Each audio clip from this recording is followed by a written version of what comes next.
Who's ready, Bills Mafia? It's the Bills Squad, sponsored by Gametime. Everything Buffalo Bills, every week. Breaking down the big hits and game-changing plays the way only the Locked On Podcast Network can. Nobody circles the wagons like the Buffalo Bills. So gear up and squad up.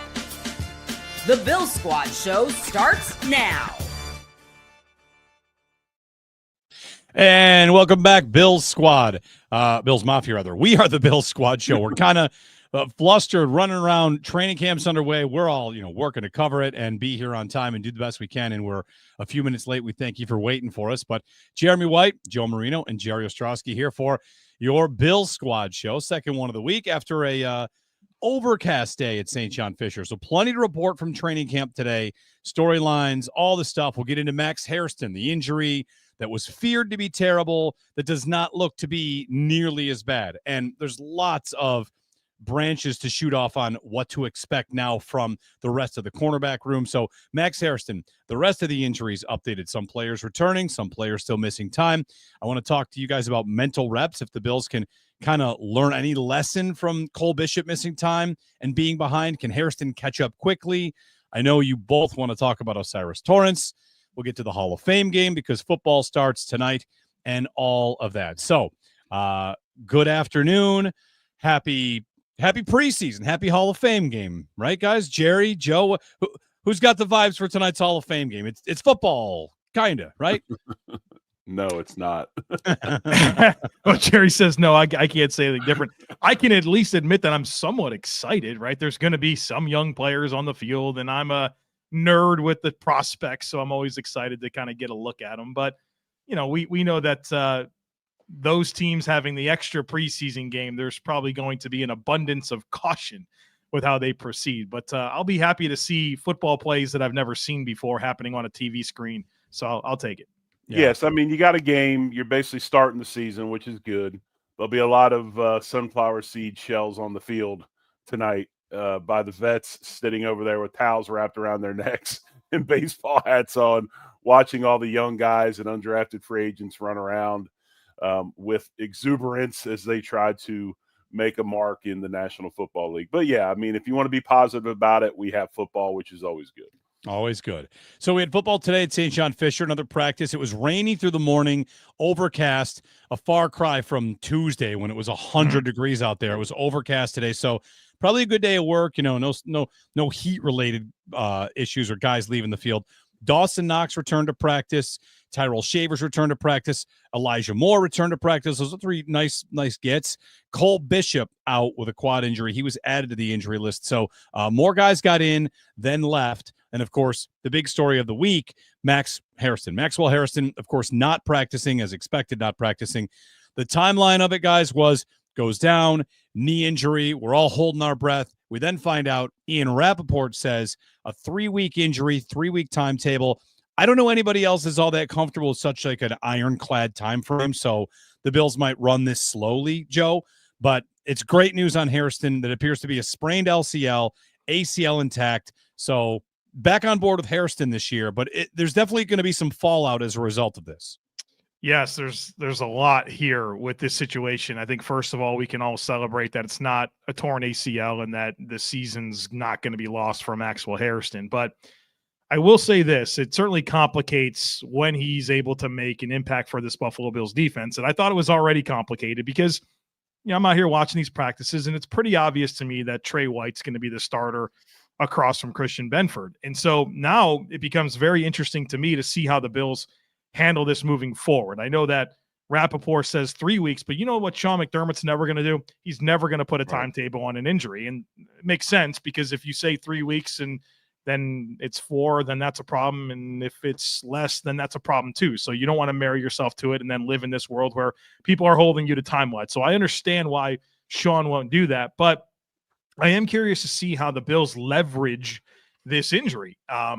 Because in reality, I don't think Tre White was not going to be the starter. I didn't think Hairston was going to be the early season starter. And so now do you take advantage of this and you put him on the injured reserve, designated to return? You build up all this time and runway, not only for Hairston to get healthy, which is first and foremost, but then to get acclimated. But give Trey White like a real runway here to do it or not, right? You'll know if they do the injured reserve, he'll miss 4 games, and you'll have a sample size here that'll tell you whether or not you need to lean into the potential upside of Hairston, or, oh, wow, Trey White is actually going to be a positive starter for this team. So I think the Bills can leverage this in a strategic way. And look, if Hairston didn't get injured, right, and Trey White was your week 1 starter, nobody's going to be happy about Hairston being inactive for his debut, right? Because that'll be the case. I'm not going to help you on teams. It's I hate to invoke Kyle Elam because I know that takes people's mind to like a bad place, but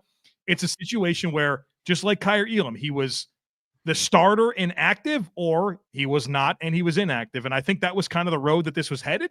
And I think the Bills can kind of leverage this situation to let it play out a little bit more favorably to make sure that they do have the right plan early in the season, but also as it evolves. I think you make great points, Joe. And the way I look at this is that's a position where you got to have confidence to play well. Yeah. And if you rush him back and he struggles, you lose that confidence side of it. You get a fan base on your back because of what you just mentioned, the Kyle Elam situation. And let's face facts. If Trey White was going to be your starter, where was the concern in Trey White being that starter? It was availability possibly later in the year because of age and attrition, right? So you have Dane Jackson if you have an emergency situation early that can come in. Now all of a sudden you got a guy like Dorian Strong, who you feel you stole in the 6th round, is getting more reps, and his development will come along. With Hairston, like you said, if you put him on the IR, you protect him from getting back too soon. You allow him to learn, get the mental reps that Jeremy talked about earlier, and you know you're able to ease into this thing, because I just don't want to see them, because he was the 1st round pick, try to rush him back. He have difficult, Hairston has difficulties because of the knee. Confidence goes, things start rolling downhill and very, very rapidly, as you know how things go in this league. So yes, I mean, it's the one position where they have some play. They've got some flexibility in how they handle it. And it would be nice, possibly if you did put them on the IR, you can have somebody else around for a while, maybe have a tryout at that position or another spot. When he comes back, then you can move dudes around and things like that. So no, it's not ideal, but I think you do have to be very delicate with how they bring him back off this injury, just for all the things that you said. I want to ask Jerry a question, because I think we've learned this about Jerry. My guy, not only 100-game starter for the Buffalo Bills, but he knows some things about injuries. And put me in the right space here, because it's a little bit unique for an LCL injury to be like an isolated thing, right? Isn't that usually in conjunction with with some other type of deal? I asked a couple people today about that in particular, and it feels like everyone is confident in the diagnosis here being an LCL. But Jerry, do you have a level of concern that it is very unique for it to be an isolated situation like that, not something else? Well, I think the biggest reason it's an isolated situation, and a lot of times it's just like, I'm going to go to the Tyler Guyton situation in Dallas and use him as an example. He had a similar injury. Everybody feared he was reported it was an ACL injury. It comes out that he ended up not having an ACL injury, but he had a condylar fracture. So basically the head of his femur and the head of his tibia slammed together, and he had a compression fracture in that femur, and he's out 6 to 8 weeks. I think Hairston got away with it because of his size. He's not a big guy. He's light, right? So when he did step awkwardly and he had that mechanism, he didn't maybe get the meniscus or the condylar fractures or things like that, but it did stress the LCL because of the way that the knee bent when he landed. So I think that's why it's isolated, but isolated LCL injuries are very, very rare, something you don't really see. And if he was a big guy and he had that injury, you might be talking a couple weeks, because offensive linemen, while they are stressed, don't have the planting and the turning and the torque and stuff that a corner would have. So you wrap it up, you brace it up, and you put them back in there, and they're usually fine. It's harder at the skill spots to do those things. But one thing I did want to say is, while a ligament is soft tissue, I consider ligament injuries as bony injuries because you got ligaments that are connecting bone to bone. There's no muscle involved. So when I look at that type of injury, to me, that's a joint injury. That's a bony injury. This isn't another soft tissue injury that the Bills have incurred in training camp. Ligaments, the original tweener here, right? Not a bone, not a muscle, the tweener. Yes. How about mental reps, guys? Like what learned in what? 7th grade science class? Like mental reps. So what will Hairston do now? When you're an injured player, training camp during the season, what's the day-to-day like? You're going to get your own personal rehab, your own personal stuff. Right. And then in meetings, it's study up as best you can. Well, the one thing about him is he'll get rehab, but it's not going to be a bunch of movement early, because what people have to understand, when you hear the term sprain, we always use sprain, but actually a sprain is a degree of a tear. He tore his LCL. So those fibers have been compromised, and that ligament is loose. So to get it to heal up and scar back down, you can't be moving it all over the place. So this first so many weeks, I would imagine he'll be pretty stagnant as far as on the field drills and things like that. You won't see him over in the corner with Spencer Brown doing a bunch of agility work. They'll let it calm down. They'll let it scar up. I'm sure he'll do stuff in the training room with stim and ice and all those things, but you got to let him chill out a little bit. As far as the mental reps go, I'm sure when you go to camp, if we go to camp, we'll be at camp next week on Wednesday.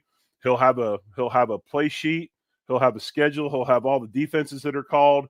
I'm sure he'll be standing probably next to the cornerbacks coach or right there close by, watching Trey White every rep, looking at what's called, having to go through all that stuff mentally, and then seeing it again on film and going through it on film. So mental reps are a huge part of this. And I think younger guys, for Hairston anyway, it's going to slow things down for him a little bit. He's not going to have to worry about being on the field performing, which is a big part of it. But as far as the mental aspect of the defense and learning what the theories are and where they want you to be and all that stuff, it slows down. He's able to study it. And if you handle it correctly, Jeremy, it's a very positive thing that you can go through in these situations. So, yes, you'll see him. I guarantee you he'll be right by the defensive backs coach with a sheet going through everything as the players in front of him go through everything. And he'd also have, Joe, veterans that have been through injuries before, right? Trey White sat out a lot of times. So, any sort of getting discouraged, I feel like we've talked about how Trey White can be there for him as a veteran in a lot of ways. How about just, hey, keep your head up. You're going to be back quicker than you know. Yeah, it's the unfortunate reality is Trey White has been through injuries. Dane Jackson last year in Carolina, they signed him to be a starter, and he had a hip injury actually that kept him out of the lineup. Christian Benford, we know, has kind of had his own challenges. So I guess that's a good mix of guys to have around him. But I don't want to make it like it's anything ideal about it. Like it's lost time. No. It matters a ton. And I think it is going to be, unfortunately, part of his rookie season narrative. And there's a good chance that we're having conversations about Max Hairston after the year and reflecting on it and saying, wow, yeah, he missed 3-4 weeks of camp and didn't have a preseason that set him behind. And it's an excuse because it is an excuse, but where does it go from here? And I think so much of that's going to be, how good's Trey White? How good is Trey White going to be? Because if there's struggles there, then of course you're going to start thinking, well, okay, is it time to put the young guy in there? And if not, then I think it keeps the pressure off. So I think it's an unfortunate reality that this will be part of the rookie season narrative for Max Hairston. But I have a couple points on this. One thing is I think that Trey White and Dane Jackson is already better than what we had last year in Russell Douglas and Kyer Elam. Sure. Okay, so they've already upgraded without the first-round pick. So you got to feel better about that. And then as far as Hairston goes, he's been through injury before and understands it. So it's not like this is something new to him, like Keon last year when he had the wrist injury. I think that was really his first major injury. If I'm wrong, Joe, please correct me. But, kind of swimming through that and trying to figure out going to the facility every day and not being able to participate, that messes with some players' minds, and it obviously affected Keon. But, Max went through that shoulder injury last year, played a majority of the season with a bad shoulder, found a way to get it done, and become a first-round pick. So you got to have, look at that as well. So, there's that whole aspect also. So I think now with this situation, if we were looking at maybe a week 4, week 5 ramp up for Max Hairston before, you probably are looking now at least to the Chiefs game week 8, maybe week 10, before he starts feeling a little bit more comfortable, starts really feeling back to normal with this whole LCL injury and all that. So it probably sets him back about 4 or 5 weeks. Do you guys see any pathway to Douglas returning? He is still available. No. Are we one more injury away from that? I mean, he played here for 2 years. He had a great the first stint, year 1, was a half season where he made a lot of plays. And then last year they were a takeaway defense, and he didn't really take a part in that. So it would be maybe desperation, like if Trey White, knock on wood, always knock on wood. Is that the only scenario this really happens?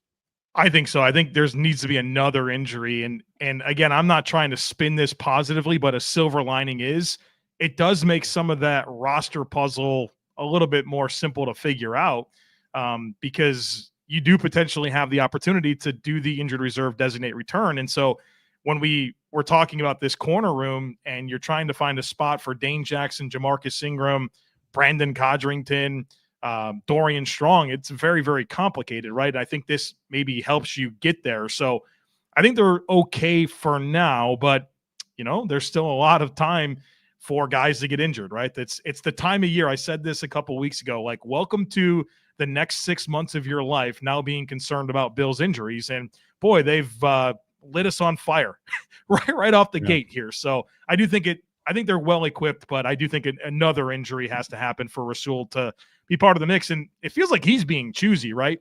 He didn't want to play for the Dolphins. Right. You're going to start. You're going to go there and start, and maybe it's not the money you're looking for, but it's, of course, the Florida no state income tax thing. Like, you're going to start. And so I think he's being a little bit choosy. And I mean, I don't think he would sign in Buffalo and have an expectation to see the field over a Tre White. So I think he's playing the waiting game there. One more injury to add in, just finding this out. I'd seen his wife posted this on Instagram, maybe, or Twitter. Alec Anderson, a left knee scope. He is now week to week. So add another name to your injury list. On Spencer Brown was working off to the side with trainers today. That's good news. Maybe he's starting to get closer to a return. He had not done that yet. So maybe Spencer Brown a step closer. And now Alec Anderson will be week to week. Is that an opportunity for, we could list the offensive line players. Is that an opportunity for Jackson Hawes to get some looks in formations? Like, what do you do about Alec Anderson week to week? Well, we know that the Bills want to run 6-0 linemen a good amount, right? Somewhere between week. So now I'm a little bit interested in learning who's going to get those reps, or do they scrap it? Or do they feel like Jackson Hawes plus Dawson Knox gives them blocking on the edges that, doesn't really force them to tap into that. So I think there's a domino effect here. It's obviously not ideal for Alec Anderson, but knee scope, Jerry, I'm sure you can tell us a little bit more about what that entails. They probably went in and cleaned up a meniscus tear. And if this was the regular season, there's a good chance he'd play this week. Okay. I would say it's probably, because it's training camp, it's a 2 to 3 week deal. I think the Bills are comfortable with Alec Anderson. They know what he can do. It's not like this is a stressor on them, so I would expect him to be fine. But as far as Jackson Hawes goes, obviously he's been a big part of camp. He's becoming the camp darling. We have one every year. He seems to be the guy. Had a big touchdown catch today in practice on a play action pass. And I just want to say one thing real quick before we move on. Can we quit saying that he's from Georgia Tech? He's not from Georgia Tech. He's from Yale, and he graduated with an Ivy League degree. He was there for 4 years and graduated, then went to Tech for his last year. So I want to say that he's from the Ivy Leagues. Is Russell Wilson from North Carolina State? Are we doing this, Jerry? Isn't it like the law that whatever school you played at last is the one that you – No. Just like my son. My son's at UNI for his last year. He graduated with a degree from the University of Tulsa. He is a Tulsa grad. See, there it is. I knew there were some roots to this. This 1 year rent-a-player thing is out there. Hey, if I was Jackson Hawes, is good. And believe me, Georgia Tech is a elite educational school. Smart guys go there for sure. But if I'm on TV and they're doing, I'm coming on right after Dion when he says I'm from you already know University. I'm saying I'm from Yale. I want everybody to know I graduated from Yale. That's what I'm saying. What would you say, Jerry, if you were on Monday night? What is it, Sunday Night Football, where they do that? What would you say? I need to know. Jerry Ostrowski, University of Tulsa. Wow. Right guard, right tackle, center, and left guard. Right. Yeah, list all the positions. I would just say, that's probably, they always change things and they'll say their high schools and stuff. That's probably what I would change. I would say Jerry Ostrowski, University of Tulsa, all of them. That's probably let's go. Beautiful. All right, we'll step aside and get a break in. But when we return, I know there are at least two players that I'm hearing are owning camp. I know you two are eager to talk about one of them on the offensive side. So we'll get to that in just a moment. Your complete coverage of Bills camp. This is the Bills Squad Show. Hey, when it's time to fuel up, here's a good idea for you. 5-Hour Energy. Yeah, 5-Hour Energy Transfusion brings the bold grape, ginger, and lime flavor of your favorite golf course drink, minus the alcohol. One quick energizing shot, whether you're sinking birdies or just making memories with friends, there's a hole-in-one in your energy game. That's right. When you're on the course, some days you need an extra boost. You need to stay sharp. You need to stay energized. Make sure you hit that one right down the fairway. Make sure you hit that chip nice and close. You're focused. You're energized. You're good to go. And, a 5-Hour Energy Transfusion can help with that. So golf, all about good times with good people, good flavors, of course, and the grape ginger lime flavor gives you the best parts of your clubhouse go-to without chasing down the beverage cart. So 5-Hour Energy Transfusion. If you go to 5hourenergy.com today, that is the number 5hourenergy.com. You can use my promo code LOCKEDONGolf to receive 20% off your order. This offer only valid until September 30th on one order, cannot be used with other promotions. The code is not good on subscription orders. That's 5hourenergy.com, code LOCKEDONGolf. So we're 2 weeks into camp pretty much. Welcome back, everybody. The Bills Squad Show. Jeremy White, Joe Marino, and Jerry Ostrowski. 2 weeks in, kinda, and also a weekend, depending on how you're going to do this. The blue and red scrimmage is coming up tomorrow at the stadium, and I feel like I've got two names. There are a lot of good camp performances, but there are two names I see more than any others who are running this camp, and that is Matt Milano and Osiris Torrance. Those two guys I'm seeing from you guys, among others, running the show. So let's start with Osiris Torrance because he had a great rookie season, and looks like the things are just going. Everything's going the right direction for this guy.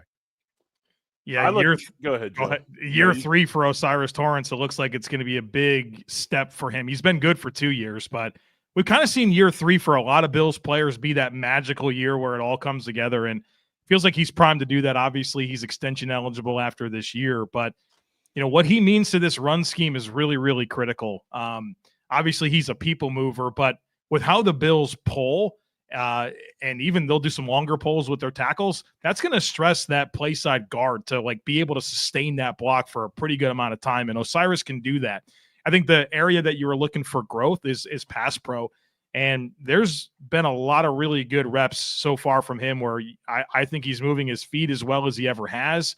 And obviously nobody's going through Osiris Torrance, right? So I love where his game is headed. Obviously, more time with Cromer, more time playing next to Connor McGovern, and he's going to make this contract extension conversation pretty interesting based on where that guard market's headed across the league. When I look at Osiris Torrance, he's got a lot of positives. I mean, you look at durability. Last year, the only offensive lineman on the Buffalo Bills, I believe, to play every game. Is that true, Joe? I think he played every snap last year, and maybe his rookie year, but then week 18, they pulled guys. Well, besides pulling guys, you look at his durability, you look at his one-on. Joe just talked about it. His one-on-one win rate is high.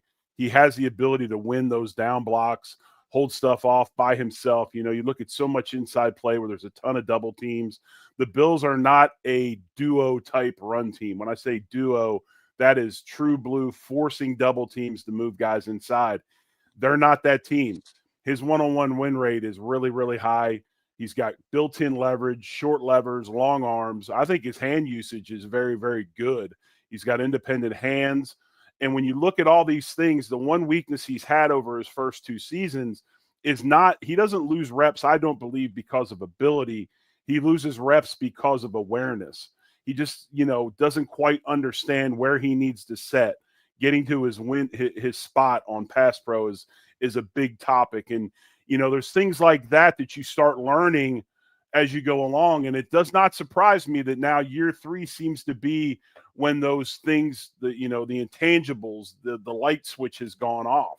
And obviously he's learning those spots in pass pro, learning where his help is, learning where he can't get beat. And when you do that, it's a really beautiful thing. And we're seeing that out of him. So we had a comment on Twitter that I wanted to bring up to you that, why do we want to go ahead and re-sign him when, say, he doesn't pull or he's not as nimble pulling, which I don't think that's because he can't. I think it's because we choose not to pull our guards, because really, if you want to pull a guard, I mean, heck, Edwards is as athletic as anybody, right? But then the other point was defensives made it a point of emphasis that if the Bills had a weakness up front, it was him, and they targeted him. Just kind of your comments and what you were talking about on that, Joe, to clear that up, because I don't see, other than maybe getting beat right off the initial snap with quickness sometimes, I don't see him as a weakness. Yeah, I certainly don't either. I have said in the past that when defenses are dialing up where they're going to try to stress the communication of the O-line, and, they're going to have to, respond to a pressure look or a twist or a stun up front, it is typically at Torrance, which, let's just be honest, he's the youngest offensive lineman on the team. He's the one on a rookie deal, right? So that would kind of make a lot of sense. But yeah, when it comes to one-on-one stuff, he holds his own just fine. And I do think where his L's come in pass pro, from what I've seen, and I think this ties into your point about set points, it's when he's got someone lined up on his outside shoulder and they cross face and they kind of catch him with that initial step where he opens up, and then that's going to be hard for him to redirect. I think that's where the L's come. But I think that's such a big area of growth for Spencer Brown too. Like, that was kind of an issue for him as well. And I think you can look at that story and feel good about the arc that could happen for Torrance and growing in that area.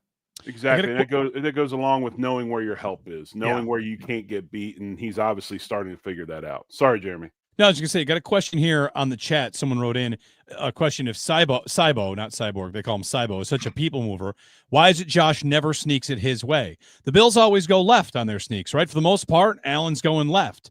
So is that about tackles? Is that about Allen's preference? It's Allen. Okay, it's which way he wants to go? Probably wants to push off his right foot, right? Yeah, sure. Okay. Yeah. And you're taking that snap, and you got to understand what foot is back when he's got his hand underneath the center. His right foot is back. So if he was going to go to the right, he'd either have to give that away in his stance when he took the snap, or B, false step and then go, which is longer than just taking the snap and pushing off that right foot that's already back. It seems like a small point to say, like, well, he prefers one leg over the other. The season came down to that, right? Yeah. Like the AFC Championship game, the Chiefs managed to stuff that 2 different times, albeit very, very close on some spots. So is that a thing you just chalk up to, we have to get better at it? It's an almost indefensible play, of course, and the Eagles have their version of it. Would the Bills, I don't know, alter it all based on that?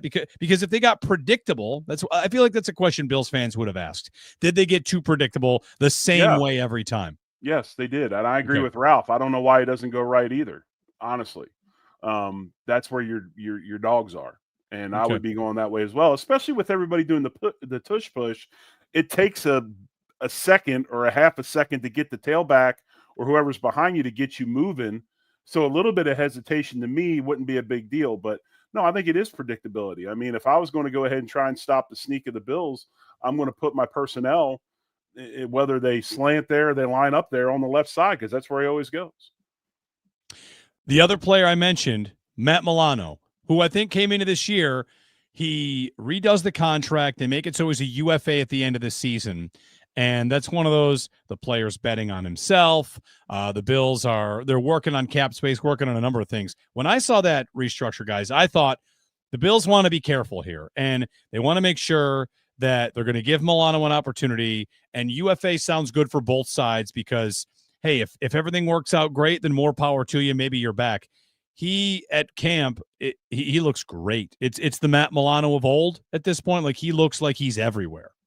I thought Bobby Babbitt's quote on him this morning was perfect. He was asked about Milano. He said, Matt's great. Stay healthy. That's it. And you're watching him. It looks like you're watching vintage Milano out there. He's playing with such confidence in how he's seeing things and responding and taking great angles. And whether it's pass coverage, sniffing out run plays, being sent on blitzes, and the Bills are doing a ton of 5-man pressures right now in camp. He looks like Matt Milano. So I think it really does come down to stay healthy. And obviously, if that happens, we know what Milano can do on the field and what that can mean for that contract. Now, I will say this, peep the void years, because the Bills are going to be paying Matt Milano a ton of money, or they're committing a lot of cap space in 2026 for Matt Milano to take the cap reduction that he had this year. And so I am curious to see if this truly is well, thanks for everything, this is your last year in Buffalo, or do they want to try to play with that a little bit if they can, because that cap hit in 26 is pretty big for Milano to not be on the team. Yeah. And a couple things, and things you got to be cautious about, especially with a veteran player like Milano, who is so loved by the fan base. You get into cap trouble when you fall in love with your own and you decide to make financial commitments to them later in their careers when you probably shouldn't. And, hopefully the Bills are wary of that. If they can get him back for a certain contract, that's fine. But you got to watch locking up your cap, because you fall in love with your own players and their fan favorites and all that. So you got to be cautious of that. The other thing is this that I want to make light of. With the tibial plateau injury, with the bicep tendon injury, there was a lot of plays that Milano had not played over the last 2 years. So even though he's a little bit older, he's got probably at least a season's worth of game that he hasn't been out there. So he hasn't accrued that wear and tear that maybe other players his age would have, because he was on the sidelines recuperating. So there's a little bit to that as well. Jerry, I think that's a really good point. I've been thinking about this a lot with Tre White, as we are hopeful that he can come in and play 20, 21 games this year for the Bills. He's done that a long time. If you look at year snaps for Tre White, it's like 400 snaps. The season's worth of snaps is over 1,000 snaps. Like, these are late stage players that, am I crazy to think that they just aren't very calloused up for that type of rigor at this point? Like, these guys are going to be asked to play so many more snaps than they've proven able to play for Tre White for 4 years, and for Matt Milano like the last 2. Should we be worried about that, or am I just making something up? I don't think you should be worried about it. I think it's actually an advantage for both players. I think that's why you're seeing them be so successful and look so good in camp right now, is they're so many years off a major injury. They've got a lot of, there's a lot of rest for both of them. I mean, remember, Tre White got released last year, went to Baltimore, was kind of an afterthought. So not much time last year, had the 2 major injuries before that. So like we talked about a second ago, even though he's that age, lots of football he did not play, so it doesn't quite have that wear and tear. But no, I think maybe looking a little bit too much into that. And the thing about those two guys is, at some point in your career, when you're older, you got to understand there's those times when you're a player and you throw yourself recklessly into the pile and those types of things. You got to start to taper that stuff back. Go out, do your job, do it well. The extracurricular stuff, leave that to the younger players that still got all that in them. You just got to make sure you're a little bit smart when you start looking at some of those extracurricular situations, and maybe where you can get an extra shot in or things like that. One quick thing on the linebackers I want to ask you guys. Shout out to Eric Turner, Cover One, pointed this out. I saw him mentioning this about camp today, that when the Bills were in certain personnel packages, the Bills were matching with 3 linebackers. And over the years, the Bills, of course, have played the least amount of base defense in the league. It's just not a McDermott thing. Do you think that they will maybe try to lean on some base packages this year to be more multiple, or is it just every year we think about it and McDermott's not going to change who he is? Joe? Well, yeah, I understand both sides of that. It's interesting. I was on the field today, and Ben Solak was out there today from ESPN. Ben's been a longtime great friend of mine. And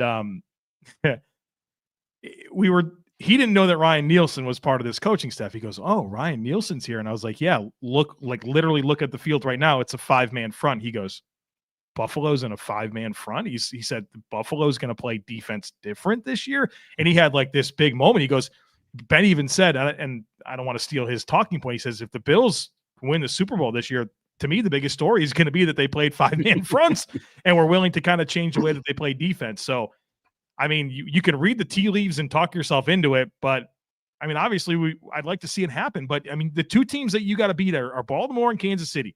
They're going to be heavy personnel. They're going to stress you in unique ways. I mean, Kansas City, their recipe against the Bills lately has been 2 and 3 tight ends on the field pretty much all the time. And the Bills won't match. And they're like, okay, great. That's exactly what we want. We want you to live with all these little dudes out there, and we're going to come at you. So maybe this is a big like wake up moment where there's some real evolution happening. And I think if that's the case, you can point the finger at Ryan Nielsen, because those are staples of what he's been in the league. And looks like, at least in camp, those staples are showing up. You know, I talked to Ben on the show on WGR this morning, Benjamin Solak, ESPN, and he kind of laid exactly that out, Joe, saying, you know, the question is always at camp for us on the air. It's like, all right, what's going to be different this time? What's going to be different this year? And he kind of laid out the difference between the Chiefs and the Bills. One of them is that Spagnuolo is going to try and game plan you into scenarios where he's going to attack you and kind of get you to those spots. And that what McDermott's going to try and do to you is different. They're going to do what they do and hope that they do it right and they do it well and it holds up. And this idea of exoticness from McDermott, it doesn't really come on the same level as it does with some other defensive coordinators. And, you know, whether it's 5-man fronts, is Michael Hoyt a piece of that? It was their first move this offseason. And to me, that was the number one thing, Jerry. When they made that move, I thought, okay, I'm immediately intrigued, because if you've got a movable piece, Jerry, maybe that's another sign. I think all the clues were there. The Michael Hoyt signing, we just talked about Ryan Nielsen, Shaq Thompson coming in. There's a lot of pieces there that I think are showing that the Bills maybe finally are going to get out of their hard-headedness when it comes to big personnel groups on defense. How do they play them? And I wouldn't doubt if Javon Solomon maybe will be a guy that could back up Michael Hoyt and be that maybe third linebacker type of guy. Not sure if he has the hips to do it. I would imagine he does, if he's a good pass rusher like we know he is. So yeah, the signs are there, and it will be a win if we see this happen. I agree with everybody that says that. It would be amazing, honestly. All right. If you're watching us, this is the Bill Squad Show. Jeremy White, Joe Marino, Jerry Ostrowski. Throw us a like. Make sure you subscribe to Locked On Bills YouTube channel. Hit the like button and drop us a comment as well, because in the final segment, we usually like to mix in a couple of comments. So when we get back, it's Hall of Fame game weekend. It's not necessarily going to be about the game, but there are some things happening. We're talking about the class that's going in, and it's also a very, very big birthday for a very, very important member of the Bills Mafia. So we'll get to that in just a moment. It's coming up next here on the Bill Squad Show.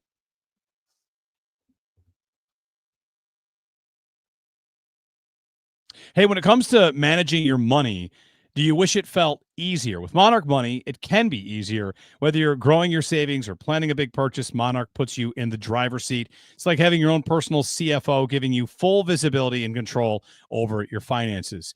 So, Monarch Money, more than just a budgeting app, a complete financial command center. You can track all your accounts, investments, spending in one place. So in addition to managing your money, you're also building wealth. And you can find surprising things, how much you're spending at this store that you might want to cut back on. I like to see every once in a while, oh, I don't recognize this charge. What is this? It makes sense. It's just a little bit of one added layer to understand exactly how you're spending your money. And having that asset, that little tool helps quite a bit. So if you share your finances with someone, it can help you to stay on the same page as well. If you've got financial goals, then Monarch Money can help. And if you've ever looked at your spending and been surprised at how fast it adds up, it can help as well. Take control of your finances with Monarch Money. Use code LOCKEDONNFL at monarchmoney.com for 50% off your first year. That's monarchmoney.com, code LOCKEDONNFL for half off your first year. Back here on the Bill Squad Show. Happy to have your comments. If you want to throw us a comment, we'll get to some by the end of the show. And, of course, give us a like on the YouTube stream here. We've got over 450 people watching right now. Love to have you along. So thanks for joining us. Gentlemen, it's Hall of Fame game weekend. We'll get a couple more Bills notes here, but there is a big Bills note. Talking to Steve Tasker today, he said he's going to Canton because Marv Levy. He'll actually be celebrated as part of the weekend in Canton as a Hall of Famer, and his 100th birthday approaching. I mean, not bad. Jerry, I checked to see the crossover, and you had Marv, right? Oh, yeah. So Tasker said everybody loves Marv. Everybody's got the great Marv stories, and everybody loves Marv. So I guess it was safe to say that when Marv would go out there and slowly jog those laps around the field every day, that it actually was advantageous for the health of the body, and that he made it to 100. So, no, love Marv Levy to death. I mean, just an unbelievable man. Gave me an opportunity to play in the National Football League after bouncing around, and just will always be indebted to him and, Ralph and the rest of the organization. But my favorite thing about Marv is, Marv had his sayings and the things that he did, and he had his little quirks. Like we had the bubble there, and Marv was claustrophobic and was scared to death of that thing when we go in there, because there'd be ice and snow on top of it, and you'd go in there, so the sound and the heat would melt that ice and it would fall off and crash, and you could see him kind of flinch every time it did. So we practiced outside 99% of the time, no matter what the weather was, because he hated going in the bubble. But the thing about Marv that was awesome was he had a master's degree in English from Harvard, and his father was in World War I. So Marv was actually a World War I historian. His father, I believe, was in the Battle of Belleau Wood. And most of his pregame speeches revolved around some sort of, World War I or military history or something. And he would tie these situations into these stories. And I remember one time we had a game, and like 3 of the big 4 were out. Like Jim was hurt. I think Thurman might have been out. Bruce might have been out. And we just, we were pretty depleted injury-wise. And he comes in, and his pregame speech was, he gave us the history of the term coming in on a wing and a prayer. And he went through the whole story, and what it was, it's basically coming in on a wing and a prayer is basically the story and the premise of the movie Memphis Belle. Do you remember that movie? Matthew Modine was in it. They were bomber pilots, and the rule was if you flew so many missions without getting shot down or whatever and made it back, then you were able to, they would relieve you from the war and you go back home. And it was about the last flight coming in, and the plane was all shot up and coming in on a wing and a prayer. And he went through, he described what that was about, and that's what it was about. It was about the bomber pilots. It'd be like, where are you? And he'd be like, we're coming in on a wing and a prayer. And he actually, there's a song called Coming In on a Wing and a Prayer that was based off of all this, that was recorded in like 1948. Okay. Marv contacted the local AM radio station that played all that old music, got them to find the song, recorded it, and at the end of this speech, pregame speech, played that song for the team. And it was like, it was amazing. I mean, there were so many good ones. Winston Churchill's speech that he gave, which was one of the funniest ones of all time, and I won't go into that, but it was directed at a player, and it was extremely funny. But yeah, just my favorite thing, like you'd be sitting there Saturday night, like leaned up on your seat, everybody be, and just anticipating what he was going to talk about. Just so well educated, so well spoken. Again, just an unbelievable players coach, handled everybody like men, did everything internally, never went public with anything, never tried to embarrass anybody in front of the team. And there was a reason why. And to this day, I still use some of the things I learned from him of how he was. Nobody managed players and egos better than Marv Levy. And the way he managed that locker room was amazing. And I still use some of his stuff today that I learned from him. How much, when you see teams today, you're talking about managing egos, and if it looks like there's too many stories coming out and they always seem to have their problems, do you kind of always look at that as their coach doesn't know how to handle it? Because all teams have it to some degree, and some don't appear to, and that comes down to who's in charge. There's no doubt that teams, coaching staffs don't know how to handle it, and especially with today's players. I mean, we've taught these kids as adults how to be individuals, how to be outspoken. We never spoke. We were told to sit down, eat our dinner, and speak when you were spoken to, right? And when we turned around and became parents, we taught our kids how to communicate and talk about everything. So nowadays, players talk. They go to social media and say things. And so don't be upset when a player said something. That's our fault. We're the ones that taught these kids how to talk, right? Which is awesome, which they should do. But when you have guys like that are, my way or the highway, it just doesn't work. And you got to learn how to maneuver and massage situations and get things to be where you want them to be without being that, that authoritarian of just, pointing the finger in the chest and that stuff. And Marv was so far, ahead of his time. And Joe and I talked about this, Jeremy, when you weren't on the show one day. It's funny that, you got Marv, and I don't know if you'll agree with me, but I truly believe this.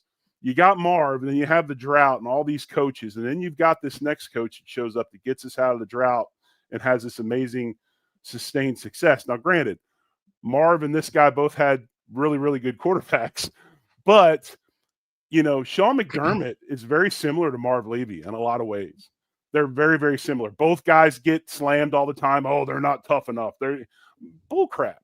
I mean, both of those guys are tough coaches that demand toughness. If your players coming through the door are tough, you don't have to beat it into them because they're already there, because those are the types of guys you bring in. So I really, truly believe that Marv and Sean have a lot of things in common as far as how they coach football. One of the things we consistently hear Bills players say about McDermott and these Bills is that they do let you be yourself. Yes. Like that is a calling card for this team with McDermott. Yeah, there's no doubt. And Marv was doing that back in the 1980s. Guys were themselves, and if he had a concern, you never knew about it because he talked to the person man to man in his office and handled it, and that was it. It's refreshing. 100 years old, coming up on August 3rd for Marv Levy. Hall of Fame ceremonies as well. It's Jared Allen, Eric Allen, Sterling Sharp going in, and Antonio Gates as well. Those are the four to this class. And I know Brent Musburger is also getting an award. He's had college football career. He's getting the Pete Rozelle Radio Television Award, and he's going to be part of the broadcast tonight. They're going to have him up in the booth with Tirico and Collinsworth for the second half of this game, Lions Chargers. So I don't know if Brent Musburger is enough to get you to watch a second half of a Hall of Fame game, but I'll say this: yeah, if you're into gambling, you'll definitely know what the point spreads are and everything else. That's right. So I'm sure he'll give you that. That's right. He has a network, like a gambling network. He works for in Vegas, and he's also the radio voice of the Raiders, which I didn't know. Yeah. He's done everything. Joe, how about today's practice? You were out there again today. You mentioned watching on the side. Anything else we haven't called out today that you saw today that is worth a mention? Yeah, the injuries at receiver are really interesting. Josh Palmer today, early in practice, was doing work off to the side with trainers, and then he never really participated in today's practice. And I know that Elijah Moore returned today. He really didn't. He didn't practice. And so the Bills were very, very, very short at receiver because, of course, Curtis Samuel also not available. And so the guy that got just an unbelievable amount of first-team reps today was Christian Wilkerson. Number 82. And he's been in the league for a while. You probably don't expect it. He's 28 years old. I think he spent 2 years with the Rams, 2 years with the Patriots. There's not like a resume of production, but it's a guy that's been around a little bit. He caught a touchdown pass today from Josh Allen. But the point being, as you start to see the attrition that's happening at receiver, this guy's getting a lot of run. Steven Gosnell is getting a lot of run. And so this receiver conversation is very, very interesting to me. And then also the other note that I had today is the depth on offensive line. Dawkins took a vet rest day. Of course, Spencer Brown is not back yet. Cedric Van Pran Granger's not back yet. Alec Anderson's out. So you saw some different O-line groupings. And that, of course, Grable and Vandemark are both running first team. So your second team group, you saw Travis Clayton, who's the rugby player out of, I don't know, Europe. I don't know. I think he's going to what college he went to. New Zealand, but he's getting more and more team reps, which is very encouraging because they're not going to put somebody out there that can't allow the offense to function. And so that's a fun little preseason storyline to see where he's at, because I think he's going to get on the field. The other player on the offensive line that's interesting to me is Jacob Bear. He's an undrafted free agent. And for the last couple of practices, I just kind of see him winning. And then today, I thought he had some of his best work today in the team drills. I was watching a lot of the young defensive tackles, And I kept on watching this center 61 kind of handling some of them. So shout out to him. He certainly caught my eye as we angle towards these preseason games, and you'll get a good evaluation opportunity. But the receiver and O-line injuries have opened a lot of opportunities for different guys, and those are some of the players that were getting the most bang for their buck. Yeah. Curtis Samuel, I mean, it's tough to see him still not out there. Elijah Moore back. I mean, I know Bills fans have had high expectations for him, and an extended look for him would be interesting to see how that goes. Saw Keon Coleman, another deep one today. Looked like a coverage bust. But he and Allen, like I feel like they're starting to find it. They're starting to find that chemistry. Yeah, there's no doubt about it. I think Keon, I mean, I've been here since Sunday. I think he's been positive most every rep that I've watched. So I think he's heading in a good direction. And, you know, he's had these guys, him and Shakir have to play a ton of reps right now with all the guys that are out. So, and of course, you know, I think we take for granted that Khalil Shakir looks really good. You know, he's and it's been fun to see a little bit more of the mid-range game with him. You know, everything last year felt like, you know, dump and run type stuff, and he was terrific at it. But if you go back to 23, I loved all the slot fade stuff that they did and some of the deeper in cuts, and you're seeing some of that kind of come back into the mix here. So 10's doing just fine as well. When we get back, I want to ask you guys a question I asked on the show today. We talked with Bills special teams coordinator Chris Tabor, who is with the Bills for the first time this year. And special teams is of course, important and growing in importance. And the number of returns, kick returns on kickoffs that special teams coaches are expecting this year is, well, let's just say it's a big, big jump. So I'll ask you the question, and we'll get to those numbers because special teams are going to be a big deal. That's coming up along with your questions. Fire a comment, fire a question. We'll wrap things up with any questions, comments you got that we're going to bring on the show. I'll ask Joe, ask Jerry. So hang on. We'll be right back with that here on the Bill Squad Show.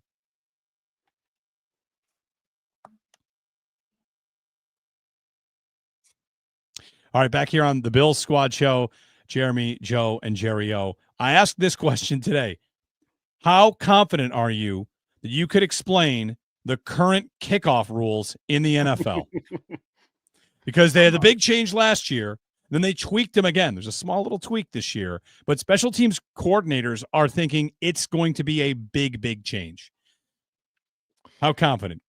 I'm out. I got some confidence. Okay. I got some. You got the line. You know where's the touchback go to? You know that? 35. 35. That's the change. So last year was the 30. This year it's the 35. And while that is only a 5-yard change, last year the number of returns per, I think Chris Tabor gave me the stats, and it's in this neighborhood, like 28 returns per team was the average, and 30% of kicks are returned. And the change, they've worked with special teams coordinators. The league and the coordinators, they seem to think that kick returns are going to go up to about 70% of kickoffs will be returned. Wow. From like the 30s to the 70s. And that's because, and Tabor kind of laid this out, guys. Let's say you kick a touchback, and even if your defense does a good job and forces a punt, where are you starting? Yeah. The 10. Like you are a touchback sets up the opposing team's punter to pin you. So it really does bring in special teams in both ways, flipping the field. You don't get that free touchback at the 20. Now that touchback is up at the 35. So there's going to be a lot of emphasis placed on kick coverage and this rule change, at least from the players in the league. Jerry, they're expecting a big, big change in this play. So obviously you're going to get more returnable kicks is why you're going to have more returns. But the thing, again, that makes me laugh is we changed all these rules to take away the kick return because of the potential risk of injury. Now we're flipping the rules again so that we have more returns. So what is it? They believe it's a safer play because there's less air, right? It's yeah, it is. You're right. It's just you don't have more time to run downfield and create the energy, but still there will be collisions and those types of things. And I don't know. I mean, I get it. It's a safer play, but I'm not a big fan, if you haven't figured out yet, about all these mandates that supposedly make it safe for players, but yet we contradict them every day with words and what we want to do and added games and all of that. So I'm very skeptical when it comes to that type of thing. So I apologize. Well, you have to be skeptical because what Chris Tabor said was, he said they want a watchable play. And if you're the league and you want a watchable play, but you can also claim it's about safety, Right. then that's jackpot. I get 2 for 1. Right. The other thing he talked about was, at this time of year, a special teams coordinator has to deal with guys coming in that maybe played special teams in college when they were freshmen. And then they were, star receivers at their universities. Like, guess what? If you want to make this team and you want to make this league, I'm your guy right now. You've got to do the work. And Joe, like McDermott has long placed an emphasis on special teams. And again, like these rule changes, I feel like it's only grown in importance. I think where I'm interested is with that level of increase in kick returns, how does it change some of your numbers at positions where Completely. If these kick returns are like, they're really just run plays, right? Does this all of a sudden put more of an emphasis on linebackers, tight ends, those types of players contributing? I've even seen Alec Anderson in some of the practice reps working on the kick return team. And so I think it opens up different types of jobs where, like, when this was a full speed, full field sprint, maybe that's a little bit more advantageous for receivers and DBs to get these jobs. So I am interested to see how this expected increase maybe alters some of the traditional numbers that we see the Bills keep at certain positions.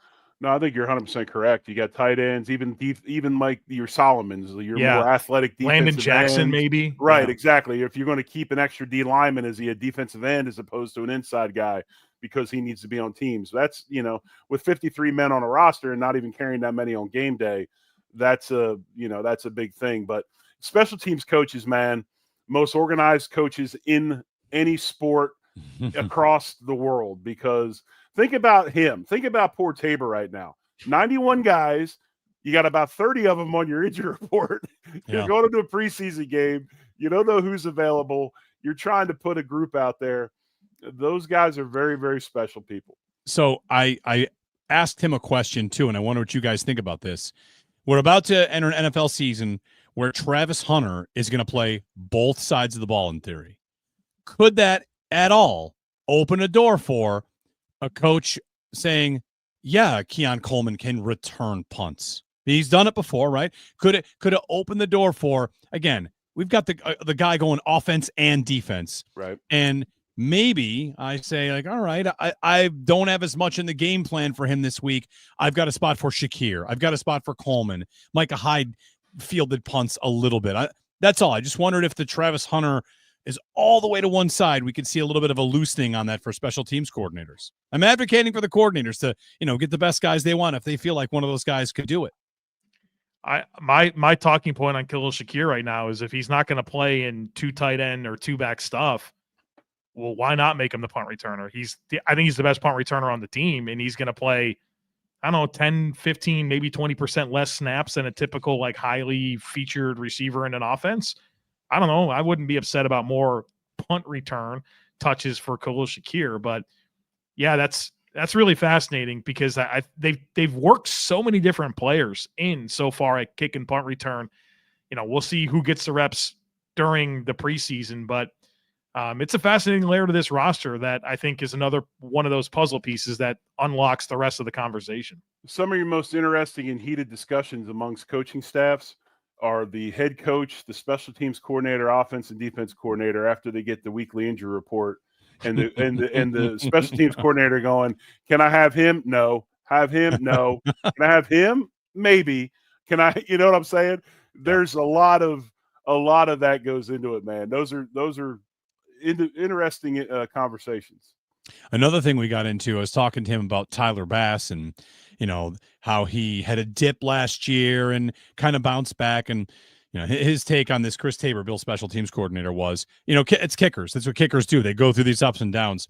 And it just occurred to me, and he hadn't thought about this yet, but the last year at the stadium, all the what to do, how to kick, this is what happens here. After this season, scrap it. And Tyler Bass better up there the first day the new stadium opens and learn the little tricks of it and learn this and that, because a brand new data set on a new stadium and how it reacts in conditions like that. That's something for a special teams coordinator to not think about this year, but as soon as the season ends, like, you're on the job. A new building is a new challenge. With wind confusion, right? Confusion. We'll find all about that. Yeah, Well, there's a confusion. huge part goes into it. I mean, I'd said all the time, I don't know if he is statistically, and probably not, but Steve Christie to me was the greatest kicker in Bills history, and a major part of it was how he handled the winds and the weather conditions in Highmark. I mean, nobody was better than him. And I've watched, opposing kicker after opposing kicker come into that building and just have fits. He was really good at it. Final question before we go. How hot do you like your wings? How hot do you go, Joe? Ooh. Jerry, how hot do you go? I want to be a little uncomfortable. I do. Yeah, I don't it. want to have like regrets and it be like a business decision, but if I'm a little uncomfortable, I'm happy with that. Yeah, okay.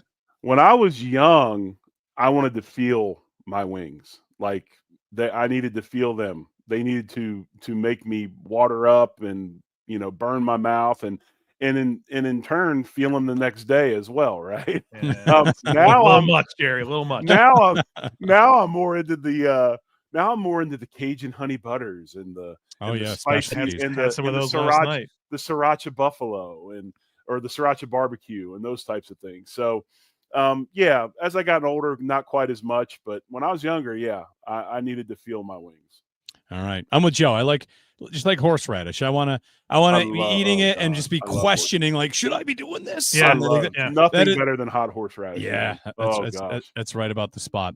All right, I got something, Jeremy. I got something real quick as we get out of here because the Blue-Red scrimmage is Friday night, Highmark Stadium. I'm going to be attending this. I've attended it multiple years in a row, and one of my favorite parts of it is what helmet is Josh Allen coming out on? And I've got two ideas, and I'd love to hear if you guys have any ideas. I think if I had to bet, I think Josh comes out in the red helmet that we're all excited to see for Week 18. But I'm not sleeping on this. Could we see the potato Bill? Yeah, that's the right answer, right? You think it's that one because he's the new era, whatever Bills, whatever. Can't even say the Billustrator, the lead Billustrator. Yeah, we're getting the potato. His partnership with New Era. I think that's the best answer. He rocks that potato helmet. It is like, I mean, he gets hero status for the new helmets, and this gets to be one that he kind of designed. Like, I think the potato buffalo is ideal for the blue and red. That's coming out tomorrow night. Right. I hope so. I think so. I hope it is. It'd be great. It'd be great if it was. All right. So the Battle of the Blue and Red, that's going to be tomorrow. And then back to camp next week. Jerry, you're in town next week, huh? Yes, sir. I'll be flying in Tuesday. I'll be at camp on Wednesday and with a lot of golf mixed in. Oh, yes. All right. Yes. Very good. You golfing up this way? We're golfing supposedly all over the place. We're supposed. Right. I couldn't even. I mean, I know Wanaka is one of them. Cloverdale's one of them. There's a lot of places we're going. Very good. Wanaka, possibly, if everything goes right. My two partners that I am playing with, obviously, John Fina and Joe Miller. I had to help them understand, gentlemen, if we can get on Oak Hill, this is something we need to do. Mm-hmm. Well, why? I'm like, okay. So I had to give them the history, and then they're like, "Oh, I didn't know that." Very good. Well, Wanaka, if you're playing there, that's where I play my 100 in a day. So okay.